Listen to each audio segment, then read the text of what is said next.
I recently have been very active with my socials. I'm trying to grow my fitness business as well as the health and wellness coaching business that I plan to dive into, but gotta start, building momentum and then keep it going. And I feel like there's a lot of moving parts to it. But one thing I wanted to chat about today is there's a few actual Facebook groups of women wanting to get fit. Usually the goal is something that they desire to be more aesthetically pleasing, whether it's losing weight, getting more tone, getting smaller. Unfortunately, that's a trend. And it's just really interesting to hear, despite all of the information that's out there that's at our disposal, especially with social media, there's just so much wealth, of amazing information that you can get from pretty much anyone, which is dangerous because you don't know what's fake news or what's real, what's AI, or how to decipher between the truth and what's not. But I did find in my journey that I became pretty obsessed with all the fitness and whatnot and podcasts. And I listened to people who I found to be credible. They'd either gone to, they had degrees, masters, doctor, they became doctors, or if it wasn't that they are personal trainers or in the fitness industry and they have been for 20 plus years and they have businesses and they've lots of experience to back up their knowledge, right?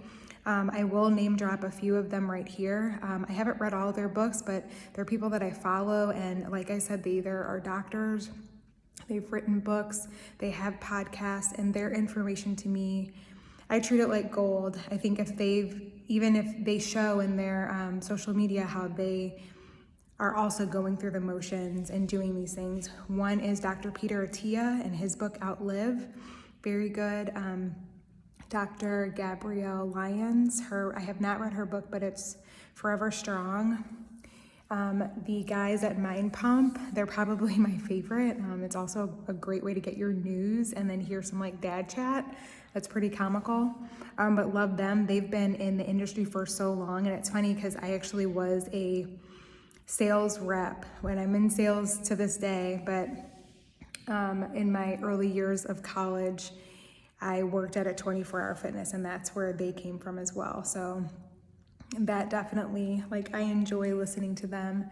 Also the owner, or the one of the guys, Sal DiStefano, he wrote a book called Strength Training Revolution, I believe. That's a good read as well. But I just feel like if you're really into eliciting change, getting healthier, creating better habits in your body, you have to become obsessed with it. Just how ladies were, if that's your thing, you're obsessed with, and make sure you get your hair done, you make sure you get your brows, your lashes, whatever you're into. I'm very basic, so I have very minimal makeup. I just recently stopped wearing nail polish, but you get your nails done, waxes, pedicures, facials, massages, all the things that we can get out here, your filler, Botox, whatever. I feel like that type of energy needs to also come into your fitness journey. And then the good thing about socials and social media is that the algorithm will then feed you more of that information. So while a lot of people are tapping into news and crazy things, maybe about getting nails and BBLs and fashion and clothes and all the things that you should buy, tap into the fitness, and then that'll start coming through heavy on your algorithm. And to me, there's nothing better than that, to actually be fed information that serves you.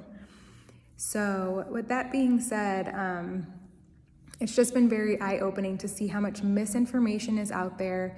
And I know a lot of it just stems from how we were raised, what our parents knew, our moms knew that they thought was truth, and what they were sold, and how wrong it is and how unhealthy it is. I hear so much about eating in a deficit or fasting and just drinking water, and how to have, only eat rice and cucumber for months at a time to lose weight. I'm like, where's your protein and where's your strength training? And then cardio should be walking. Those the basics right there. That's all you need. I would also add fiber and to hydrate, sleep, and try to balance out your stress. We can't make it go away. Life is stressful, period, but to help balance it out.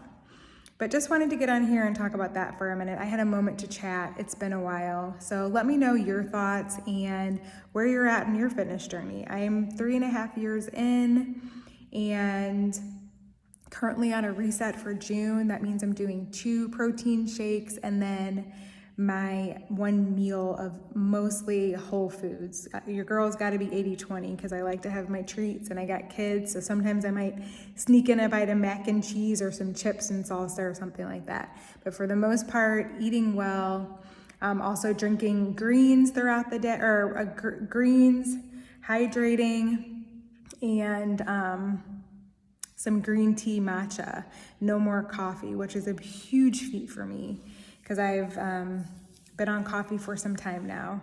So that's where I'm at. Let me know where you're at. If you're doing a reset as well, chime in. Let me know how that's going for you. We're halfway through, and I look forward to chatting with you next time.